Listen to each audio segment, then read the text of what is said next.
35 days, incalculable damage, and a price tag pushing nearly $2 billion.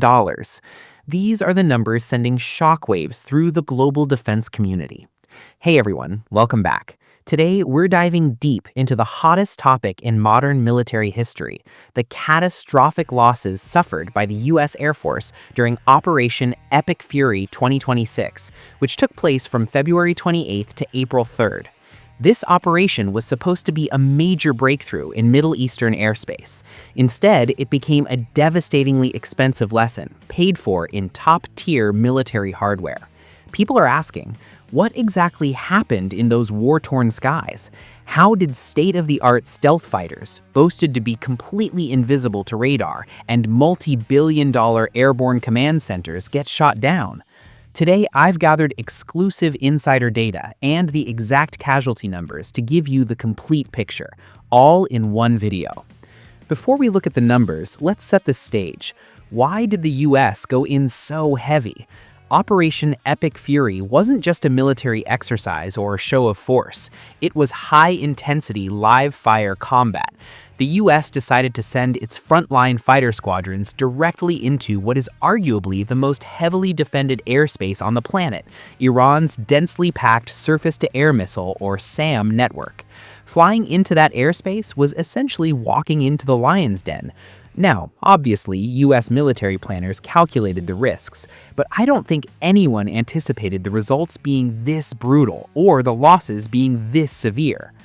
Let's break down the casualties, starting with the tip of the spear, the fighter and attack aircraft. First up is the workhorse, the F-15E Strike Eagle. Known for its durability and massive payload, the US lost 4 of these two-seat fighters during this operation. 3 were shot down over Kuwait, and 1 was lost inside Iranian territory. Just think about that. 4 highly combat-proven jets wiped out in just over a month. Next is the legendary A-10 Thunderbolt II, affectionately known by troops as the Warthog. Designed to take hits from anti-aircraft fire and excel at low-altitude terrain hugging, even it couldn't escape the reach of Iranian SAMs. 1 A-10 was shot down. This sends a very clear message. In modern warfare dominated by advanced guided missiles, heavy armor simply isn't enough anymore. But the most shocking and fiercely debated incident in military circles involves the F-35 Lightning II. This is a 5th-generation fighter packed with advanced stealth technology, supposedly invisible to enemy radar. Yet, reports confirm that an F-35 was successfully targeted and damaged by an Iranian SAM.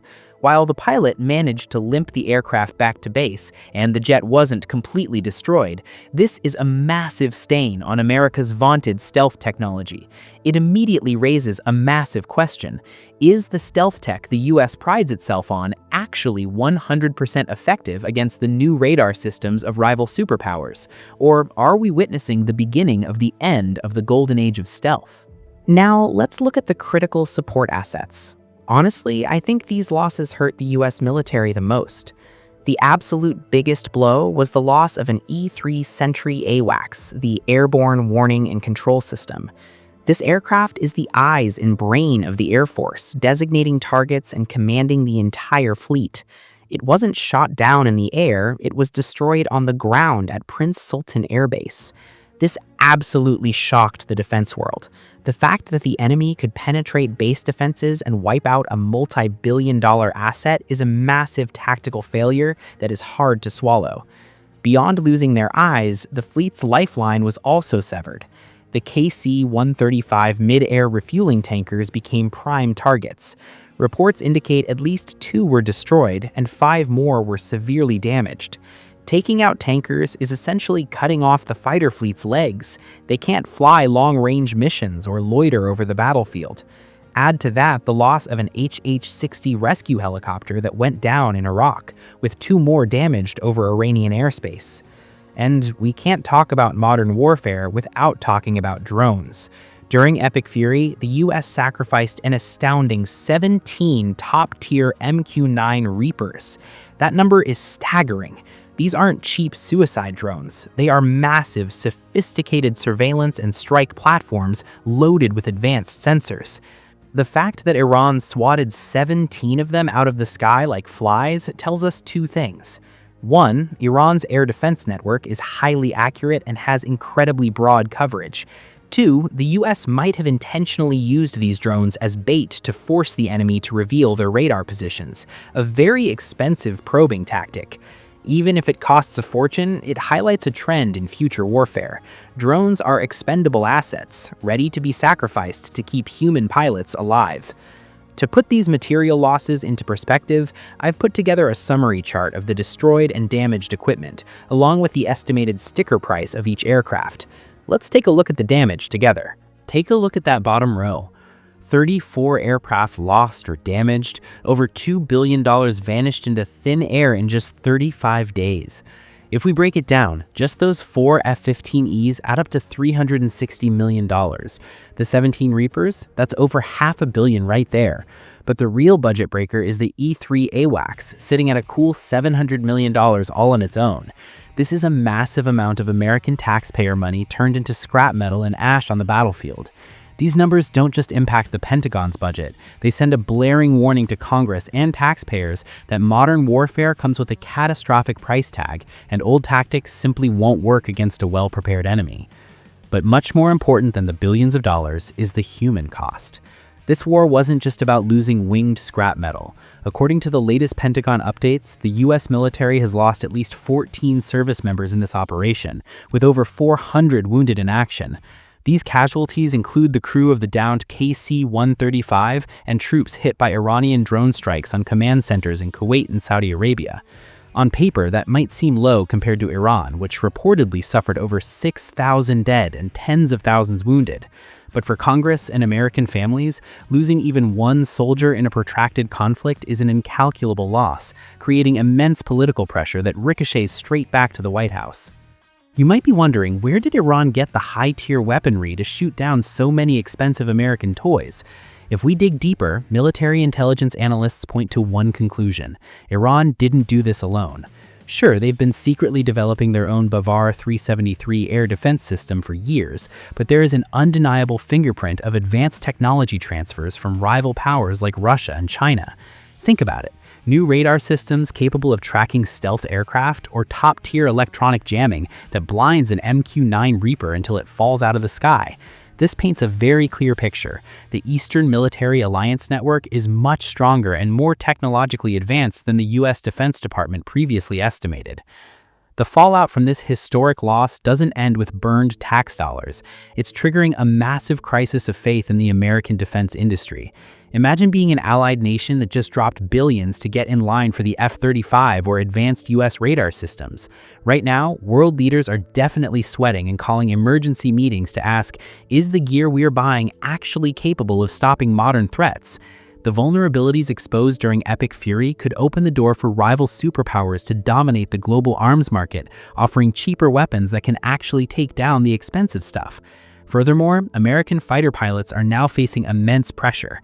The era of flying into safe, uncontested airspace to drop bombs is over. The entire military doctrine has to change. This isn't just a tactical loss in a single battle, it's a seismic shift in global military power unlike anything we've seen in half a century. But let's pivot for a second and talk about the ripple effects, because this isn't just a military crisis, it's an absolute earthquake on Wall Street. Look at the major defense contractors. Companies like Lockheed Martin, Boeing, and Northrop Grumman have historically relied on the narrative of American technological invincibility to secure trillion-dollar government contracts and highly lucrative foreign military sales.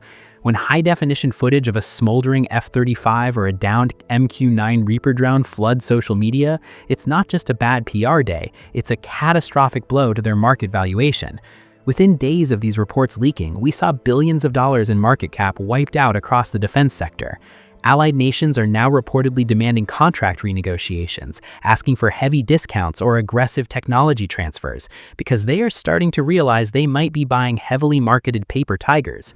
The business of war is changing rapidly, and the old guard of the military-industrial complex is suddenly looking incredibly vulnerable. And as if things couldn't get any worse for the US military, a shocking incident just happened on May 18th, right in the middle of the Gunfighter Skies Air Show at Mountain Home Air Force Base in Idaho. Two Navy E-18G Growler electronic warfare jets collided mid-air right in front of the crowd. Miraculously, all 4 crew members managed to eject safely, but in the blink of an eye, 2 combat jets worth $67 million each crashed and burned, instantly turning into scrap metal. This incident only amplifies the current string of bad luck and is bringing heavy scrutiny down on the U.S. military equipment reliability and pilot training. Now, if you think mid-air collisions are bad, I've got an incredibly frustrating and somewhat darkly comedic story for you. It's about the USS Gerald R. Ford, the newest and most expensive nuclear-powered aircraft carrier in the world, with a price tag topping $13.3 billion. Believe it or not, this ultimate warship, packed with futuristic tech, was brought to its knees by clogged toilets. Yes, you heard me right. The plumbing system on this class of carrier was designed as a vacuum system, similar to what you'd find on an airplane. The fatal flaw? If someone carelessly flushes trash and clogs a pipe, the entire zone goes down. So you might be asking, when the toilets break, what do the 5,000 sailors on board actually do? I'll tell you, it is an absolute nightmare. Sailors have to walk across different departments and climb up and down ladders, traveling massive distances just to hunt down a working toilet. Sometimes they have to wait in line for 45 minutes just to relieve themselves. During peak crises, the Navy literally had to set up portable toilets on the ship to get by. There are even reports of desperate sailors having to resort to plastic bottles. The people who suffer the most are the maintenance crews, affectionately dubbed turd chasers. They have to crawl down there and manually pull out the garbage. And to actually clear the plumbing system, the Navy has to use a specialized acid flush. The cost? A staggering $400,000 every single time they have to unclog the system. Just imagine how many tax dollars are literally being flushed down the drain for a basic plumbing issue. It truly highlights the deep flaws in design, infrastructure management, and maintenance costs of expensive U.S. military hardware, which is fast becoming a massive budgetary black hole. Ultimately, what we've learned from Operation Epic Fury 2026, and even the frustrating plumbing issues on the Navy's flagship, is that this isn't just about material loss. We're at a critical turning point in military tactics and force management. Militaries around the world are going to have to go back to the drawing board, especially regarding how to deal with increasingly smart air defense networks and whether massive investments in high-tech weapons are actually worth it. We're likely going to see a rapid acceleration in AI processing on the battlefield, or the use of cheap drone swarms for harassment instead of risking multi-million-dollar assets. This operation is absolute proof that no technology is invincible and no superpower is without its weak spots. So what do you guys think?